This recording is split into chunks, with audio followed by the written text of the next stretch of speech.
અને હવે નજર કરીએ તમામ સમાચારો પર સંક્ષિપ્તમાં। વડાપ્રધાન નરેન્દ્ર મોદી 2 દિવસ ગુજરાતની મુલાકાતે, ત્યારે અમદાવાદ અને ગાંધીનગરમાં પીએમની આ મુલાકાતને લઈ ગુજરાત પોલીસ તૈયારીઓની આખરી ઓપ આપી રહી છે। ખાસ કરી અમદાવાદ અને ગાંધીનગર પોલીસે ગ્રાન્ડ રિહર્સલ કર્યું। વડાપ્રધાનના સિવિલ કેમ્પસ વિશ્વ ઉમિયાધામ, અડાલજ, વસ્ત્રાલ સહિતના કાર્યક્રમોમાં સ્થળ પર રિહર્સલ કરવામાં આવ્યું। સાથે સાથે ગુજરાતની તમામ સુરક્ષા એજન્સીઓ પણ સક્રિય કરી દેવાઈ છે। એટીએસની સ્ટેન્ડ બાય રાખવામાં આવી છે, તો Ahmedabad crime branch, SOG, cyber ક્રાઇમને સક્રિય રાખવામાં આવી। આ તરફ 2 દિવસીય ગુજરાતની મુલાકાતે આવેલા ભાજપના રાષ્ટ્રીય અધ્યક્ષ અમિત શાહે પણ સુરતમાં હુંકાર કર્યો। તેલીઘાંચી સમાજના રાષ્ટ્રીય સંમેલનને સંબોધતા અમિત શાહે વિરોધી દળો પર આકરા પ્રહારો કર્યા। શાહે કહ્યું કે વડાપ્રધાનનો આતંકવાદ સામે લડવાનો ઉત્સાહ અતુલ્ય છે। શંકરસિંહ અને નારાયણ પટેલની મુલાકાત બાદ એવી અટકળો વહેતી થઈ છે કે નારાયણ પટેલ એનસીપીમાં જોડાઈ શકે છે। ત્યારે આ અંગે નારાયણ પટેલે સ્પષ્ટતા કરતા જણાવ્યું કે તેમની વચ્ચે કોઈ રાજકીય ચર્ચા નથી થઈ। તેમજ તેમણે પાર્ટીથી નારાજ હોવા મુદ્દે કહ્યું કે સંગઠનોને પ્રમુખ મંડળીઓ કાઢી નાખે એ સહન કરાય નહીં। વિશ્વ હિન્દુ પરિષદના રાષ્ટ્રીય અધ્યક્ષ વિષ્ણુ સદાશિવ કોકજી રામ મંદિર વિશે જણાવ્યું હતું કે લોકસભા ચૂંટણી અને રામ મંદિરને કોઈ સંબંધ નથી। કોકજીએ તેમની ગુજરાત મુલાકાત દરમિયાન આ નિવેદન આપ્યું છે। તેઓ કડી ખાતે પંડિત દીનદયાળ સંકુલન ઉદ્ઘાટન કરશે અને ત્યારબાદ તેઓ વીએચપીના કાર્યકર્તાઓ સાથે બેઠક કરશે, જેમાં હિન્દુત્વ મુદ્દે રણનીતિ ઘડવામાં આવશે। વડાપ્રધાન મોદી આવતીકાલે ગુજરાત પ્રવાસે આવવાના છે, ત્યારે જામનગરમાં મોદીની સભાને લઈને સુરક્ષા સઘન કરવામાં આવી છે। સમગ્ર જામનગર કિલ્લેબંધીમાં ફેરવાઈ ગયું છે। પીએમ મોદી જે સ્થળ પર સભા સંબોધવાના છે, ત્યાં સતત ડોગ સ્ક્વોડ, બોમ્બ સ્ક્વોડ સાથે ચેકિંગ કરવામાં આવી રહ્યું છે।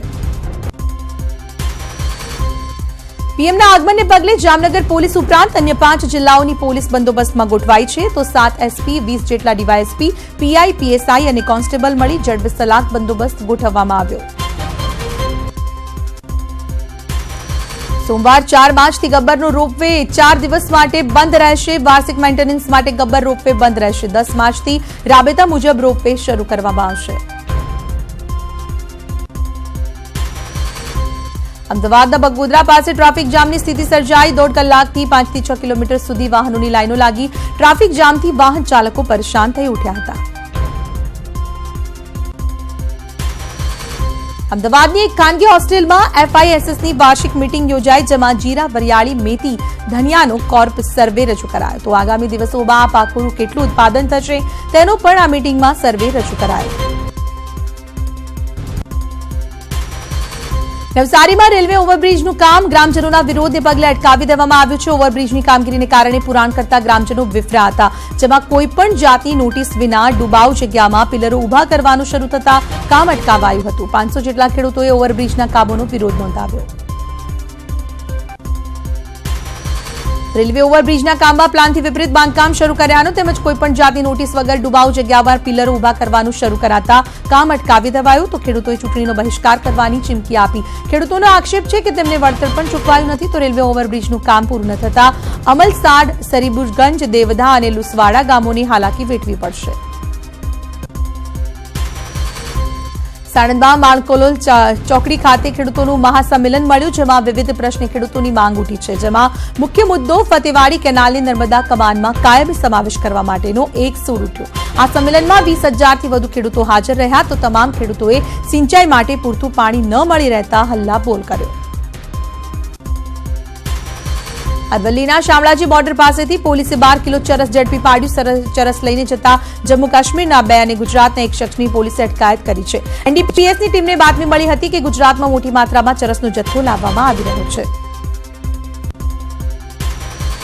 બાતમીને પગલે એનડીપીએસની ટીમે શામળાજી ખાતે વોચ ગોઠવી હતી અને તપાસ દરમિયાન એક કારમાંથી પોલીસે 50 લાખની કિંમતનું 12 કિલો ચરસ ઝડપી પાડ્યું છે। પોલીસે 3 શખ્સની અટકાયત કરી વધુ પૂછપરછ હાથ ધરી।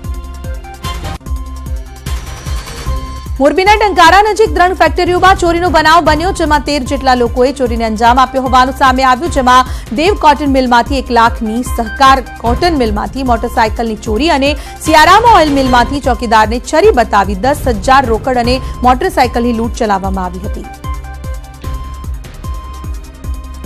તો આપને જણાવી દઈએ કે મોરબીના ટંકારા નજીક 3 ફેક્ટરીઓમાં ચોરીનો બનાવ બનવા પામ્યો, જેમાં 13 જેટલા લોકોએ ચોરીને અંજામ આપ્યો હોવાનું સામે આવ્યું। જેમાં દેવ કોટન મિલમાંથી 1 લાખની અને સહકાર કોટન મિલમાંથી મોટરસાયકલની ચોરી થયાના સમાચાર. તો સાથે સિયારામ ઓઇલ મિલમાંથી ચોકીદારને છરી બતાવી 10,000 રોકડ તથા મોટરસાયકલની લૂંટ ચલાવવામાં આવી છે. આમ ધોળા દિવસે લૂંટની અંજામ આપવામાં આવ્યો છે. મોરબીના ટંકારા નજીક 3 ફેક્ટરીઓમાં ચોરીનો બનાવ બનવા પામ્યો. ત્યારબાદ પોલીસ સતર્ક બની છે. આ તમામ મુદ્દે કાર્યવાહી હાથ ધરવામાં આવી રહી છે. 13 જેટલા લોકો ભેગા મળી ચોરીને અંજામ આપ્યા હોવાનું સામે આવી રહ્યું છે. જેમાં દેવ કોટન મિલમાંથી 1 લાખની અને સહકાર કોટન મિલમાંથી મોટરસાયકલની ચોરી થઈ, તો સિયારામ ઓઇલ મિલમાંથી ચોકીદારને છરી બતાવી રોકડા 10,000 તથા મોટરસાયકલની લૂંટ ચલાવવામાં આવી છે. આ સંદર્ભે પોલીસને જાણ કરાતા પોલીસ ઘટના સ્થળ પર પહોંચી સીસીટીવીના આધારે હાલ તમામે તમામ 13 જેટલા લોકોને પકડવા માટે ચક્રો ગતિમાન કરવામાં આવ્યા છે. આ 13 શખ્સો કોણ છે, જાણભેદુ છે કે તેમ તે જાણવાની કોશિશ કરવામાં આવી રહી છે. મોરબીના ટંકારાની આ ઘટના બની છે. ટંકારા નજીક 3 ફેક્ટરીઓમાં એક સાથે ચોરીનો બનાવ બનતા હડકંપ મચી ગયો. પાટીદાર સમાજને જાગૃત કરવા અને નવા મંદિરમાં લોકો વધુ જાય એ માટે મહેસાણામાં જંગી બાઇક રેલીનું આયોજન કરવામાં આવ્યું. વિશ્વ ઉમિયા ફાઉન્ડેશન અને મહેસાણા પાટીદાર સમાજે આ બાઇક રેલી યોજી હતી. વિશ્વ ઉમિયા ફાઉન્ડેશનના 51 કરોડના દાતાના હસ્તે રેલીનું પ્રસ્થાન કરાવાયું. બાઇક રેલી સમગ્ર મહેસાણા શહેરમાં ફરી હતી.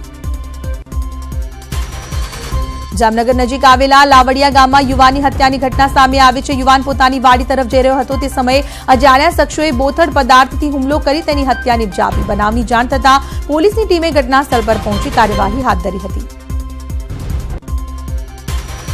રાજકોટ સહિત સૌરાષ્ટ્રમાં સ્વાઇન ફ્લૂનો કાળો કેર યથાવત છે. એક જ દિવસમાં સ્વાઇન ફ્લૂ 2 લોકોને ભરકી ગયો. સ્વાઇન ફ્લૂથી અમરેલીના ધારીના 65 વર્ષીય પુરુષનું મોત થયું છે, જ્યારે રાજકોટ શહેરના 62 વર્ષીય મહિલાનું ખાનગી હોસ્પિટલમાં મોત થયું. આ સાથે સ્વાઇન ફ્લૂથી કુલ મૃત્યુઆંક 65 પર પહોંચી ગયો છે. આણંદ જિલ્લામાં સ્વાઇન ફ્લૂના વધુ 2 કેસ નોંધાયા છે. જિલ્લામાં સ્વાઇન ફ્લૂનો આંક 79 ને પાર થયો છે. આણંદ જિલ્લાના પેટલાદ સિવિલ ખાતે ફિઝિશિયનના અભાવે આઇસોલેશન વોર્ડ શોભાના ગાંઠિયા સમાન છે. ત્યારે સ્વાઇન ફ્લૂના દર્દીઓને ખાનગી હોસ્પિટલમાં મોંઘી સારવાર મેળવવાની ફરજ પડી રહી છે. સાબરકાંઠા જિલ્લામાં છેલ્લા 3 દિવસથી વાદળછાયું વાતાવરણ જોવા મળી રહ્યું છે, જેને લઈને ખેડૂતોમાં ચિંતા ફેલાઈ છે. સતત ધીમા પવન સાથે વાતાવરણ વાદળછાયું થઈ રહ્યું છે, જેના કારણે ઘઉં, વરિયાળી, જીરુના પાકને નુકસાન થવાની ખેડૂતોની ચિંતા સતાવી રહી છે. છેલ્લા કેટલાક દિવસથી રાજ્યના વાતાવરણમાં પલટો આવતા ખેડૂતોની ચિંતામાં વધારો થયો છે. ખાસ કરી સુરેન્દ્રનગર જિલ્લામાં રવિ પાક નિષ્ફળ જવાની ભીતિ સેવાઈ રહી છે. ખેડૂતોએ રવિ પાક મોટા પ્રમાણમાં જીરા પાકનું વાવેતર કર્યું. હવે વરસાદી માહોલ બનતા જીરાના પાકને નુકસાન થઈ શકે છે. બોટાદ શહેરમાં વાતાવરણમાં પલટો જોવા મળ્યો. સવારથી શહેરમાં વાદળછાયું વાતાવરણ જોવા મળ્યું. આકાશમાં કાળા ડિબાંગ વાદળો છવાઈ ગયા છે. અચાનક વાતાવરણમાં પલટો આવતા ખેડૂતો મુશ્કેલીમાં મુકાયા. ખેડૂતોને પાક બળી જવાનો પણ ભય સતત સતાવી રહ્યો છે. ત્યારે ખેડૂતોની સ્થિતિ જાણવા માટે ન્યૂઝ 18 ગુજરાતીની ટીમ સાણંદના ગામડામાં પહોંચી હતી.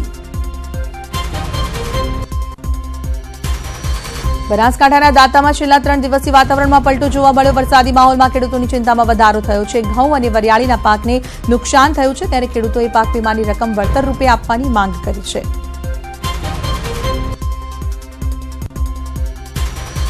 બોટાદ જિલ્લામાં સૂર્યથી ઉર્જા મળતી વીજળીનું ઉત્પાદન કરી શકાય તે માટે વધુ 3 ફીડર લગાવવામાં આવ્યા હતા. અને એટલું જ નહીં, સૌથી મહત્વની વાત એ છે કે ઘણા ખેડૂતોને વીજળીનું વેચાણ કરવાથી આવક પણ થઈ છે. ત્યારે ખેડૂતોની આવકના ચેકનું વિતરણ અને ફીડર લોકાર્પણનો કાર્યક્રમ બોટાદ ખાતે યોજવામાં આવ્યો હતો. તાપીના સોનગઢના ગુણસદા ગામે વિવિધ પ્રકલ્પોના ખાતમુહૂર્ત અને લોકાર્પણ કાર્યક્રમમાં મુખ્યમંત્રી હાજર રહ્યા નહોતા. મુખ્યમંત્રીએ નાદુરસ્ત તબિયતને પગલે પ્રવાસ ટાળ્યો. મુખ્યમંત્રી હાજર ન રહેતા આ કાર્યક્રમ શિક્ષણ મંત્રી ભૂપેન્દ્રસિંહ ચુડાસમાની અધ્યક્ષતામાં યોજાયો.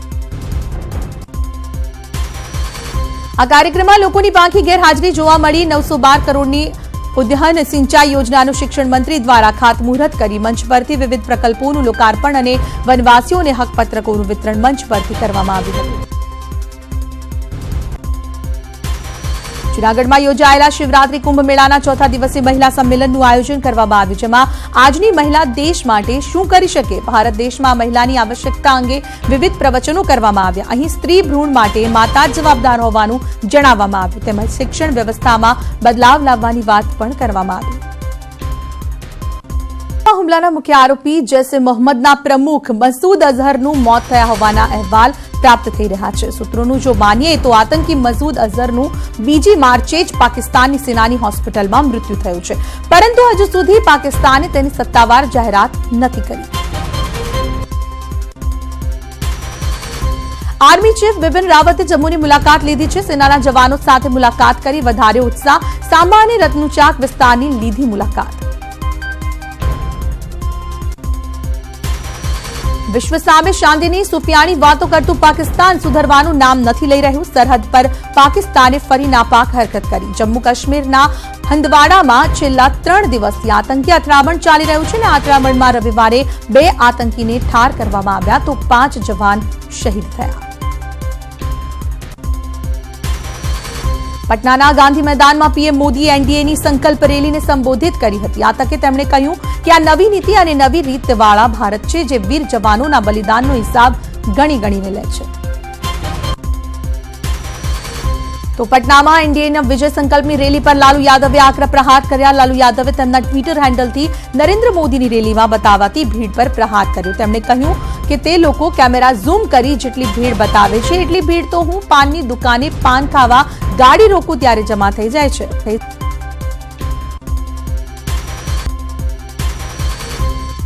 ધોનીએ વનડે મેચમાં વધુ એક રેકોર્ડ તેના નામે કર્યો છે, જેમાં તેમણે સચિન અને રોહિત શર્માને પાછળ છોડ્યા. તો ધોનીએ વનડે ક્રિકેટમાં સૌથી વધુ છગ્ગા ફટકારવાનો રેકોર્ડ તેના નામે કર્યો. ધોનીના નામે વનડે ક્રિકેટમાં કુલ 223 છગ્ગા નોંધાયા છે. ભારતમાં ધોનીના નામે આ રેકોર્ડ નોંધાયો, ત્યારે પાકિસ્તાનના શાહિદ આફ્રિદીના નામે 351 છગ્ગા ફટકારવાનો રેકોર્ડ છે. થોડા દિવસો પહેલા એવી ખબરો આવી હતી કે વેસ્ટ ઇન્ડિઝના વિસ્ફોટક બેટ્સમેન ક્રિસ ગેલ આ વર્ષે વર્લ્ડ કપ બાદ વનડે ક્રિકેટને અલવિદા કહેશે, પરંતુ હવે એવું લાગી રહ્યું છે કે ગેલને તેના આ નિર્ણય પર પુનઃ વિચાર કરી શકે. તેમણે વન ડેમાંથી સંન્યાસ લેવાના નિર્ણયને ટાળવાનો સંકેત આપ્યા છે. ગેલનું આવું નિવેદન હાલમાં જ ઇંગ્લેન્ડ વેસ્ટ ઇન્ડિઝ વચ્ચે ચાલી રહેલ વનડે સિરીઝ દરમિયાન સામે આવ્યું છે. ટીમ ઇન્ડિયાના પૂર્વ લેગ સ્પિનર અનિલ કુંબલેને આંતરરાષ્ટ્રીય ક્રિકેટ પરિષદની ક્રિકેટ સમિતિના ફરી અધ્યક્ષ નિયુક્ત કરવામાં આવ્યા છે. કુંબલે 3 વર્ષ સુધી આ પદ પર બની રહેશે. આ પહેલા પણ કુંબલે આઈસીસી ક્રિકેટ સમિતિના અધ્યક્ષ રહી ચૂક્યા છે. 2012માં કુંબલેને આઈસીસી ક્રિકેટ સમિતિના સભ્ય બનાવવામાં આવ્યા હતા અને 2013માં તેમને સમિતિના અધ્યક્ષ બનાવવામાં આવ્યા હતા. આઈસીસી આતંકવાદને પોષતા દેશો સાથે સંબંધ તોડવાના બીસીસીઆઈની માંગને ઠુકરાવી છે. આઈસીસીએ જણાવ્યું છે કે આવા મામલામાં આઈસીસીની કોઈ ભૂમિકા રહેતી નથી. પુલવામા હુમલા બાદ બીસીસીઆઈએ આઈસીસીને પત્ર લખી વૈશ્વિક સંસ્થા અને તેના સદસ્ય દેશોને આતંકીઓને શરણ આપતા દેશો સાથે સંબંધ તોડવાની અપીલ કરી, જેને આઈસીસીએ ઠુકરાવી હતી. એક્ટ્રેસ સોનાલી બેન્દ્રે પહેલી વખત કેન્સરની બીમારી અને તેની સાથેની જર્ની વિશેની ખુલીને વાત કરી અને કહ્યું કે મારા પતિ અને મારા દીકરાએ મારું ખૂબ ધ્યાન રાખ્યું. વધુમાં કહ્યું કે જ્યારે અમે રણવીરને કહેવાના હતા કે મને કેન્સર છે ત્યારે તેણે સામેથી કહ્યું કે મને આ વાત ખબર છે. આ તરફ કંગનાએ એક ઇન્ટરવ્યુમાં જણાવ્યું કે મહિલાઓની સાથે સાથે વાઘ પણ જોખમમાં છે, જેથી વાઘને બચાવવા જરૂરી છે. આ ઉપરાંત તેણે પોતાની રિલેશનશિપ વિશે ખુલીને વાત કહી અને હિન્ટ આપી કે તેને હવે સિંગલ નથી રહેવું. કંગના રનૌત અને રિતિક રોશન વચ્ચે થયેલા વિવાદને 3 વર્ષ થયા, પરંતુ કંગના હજુ તે વિવાદ નથી ભૂલી શકી. એક ટીવી ચેનલના ઇન્ટરવ્યુમાં કંગના રિતિક રોશનના નામથી ભડકી અને તેણે રિતિકનું નામ લીધા વિના કહ્યું કે તે કહે છે મને ઓળખતો નથી. મારી સાથે 2 ફિલ્મની અંદર 5 વર્ષ કામ કર્યા બાદ તે કહે છે કે મને ઓળખતો નથી. બોલિવૂડની દેશી ગર્લ પ્રિયંકા ચોપડા હાલમાં નિક જોનસ બ્રધર્સના સોંગને લઈને હાલ ચર્ચામાં આવી છે. આ ગીતમાં પ્રિયંકાની સાથે તેની જેઠાણી સોફી ટર્નર પણ છે અને આ ગીતમાં પ્રિયંકા બાથટબમાં બેઠેલી નજરે આવે છે, જેનો આ લુક ફેન્સને ખૂબ પસંદ આવ્યો છે. અજય દેવગનની ફિલ્મ ટોટલ ધમાલે બોક્સ ઓફિસમાં ધમાલ મચાવી છે અને તે 100 કરોડની ક્લબમાં સામેલ થઈ ગઈ છે. અજય દેવગનની આ 9મી ફિલ્મ છે જે 100 કરોડની ક્લબમાં સામેલ થઈ હોય. રણવીર સિંહની 2018ની જેમ 2019ની શરૂઆત ધમાકેદાર રહી અને ગલબીઓએ 100 કરોડથી વધુ કમાણી કરાવી છે, પરંતુ ટોટલ ધમાલ અને સોન ચીડિયા તેમજ લુકા છુપી આવતા ગલી બોયની કમાણી પર અસર વર્તાઈ રહી છે. એક પ્રેસ મીટમાં રણબીર અને દીપિકાની સાથે કામ કરવા અંગે રણબીરને સવાલ કરવામાં આવ્યો અને પૂછવામાં આવ્યું કે તમે ઇન્સિક્યોર ફીલ કરો છો, જેનો જવાબ આપતા રણબીરે કહ્યું, મને મારા પર અને મારા પ્રેમ પર વિશ્વાસ છે, હું મને વધુ સિક્યોર ફીલ કરી રહ્યો છું. ગુરુદ્વારામાં ગુડ ન્યૂઝ ફિલ્મનું શૂટિંગ ચાલી રહ્યું છે, ત્યારે ગુડ ન્યૂઝની સ્ટારકાસ્ટ કેટલીક ફોટો વાયરલ કરી રહી છે. આ ફિલ્મમાં કરીના, અક્ષય કુમાર અને દલજીત તેમજ કિયારા અડવાણી પણ છે. ગુડ ન્યૂઝના સેટ પર કેટલીક ફોટો વાયરલ થઈ રહી છે, જેમાં કરીના બેબી ફ્લોન્ટ કરતી જોવા મળી રહી છે અને કહેવામાં આવી રહ્યું છે કે કરીના બીજી વખત માં બનવાની છે. અર્જુન વારસીનું કહેવું છે કે તે ક્યારેય એડલ્ટ કોમેડી નહીં કરે. તેનું કહેવું છે કે તેને પણ બાળકો છે અને તે ઈચ્છતા નથી કે તેના બાળકો તેને એડલ્ટ કોમેડી કરતા જુએ.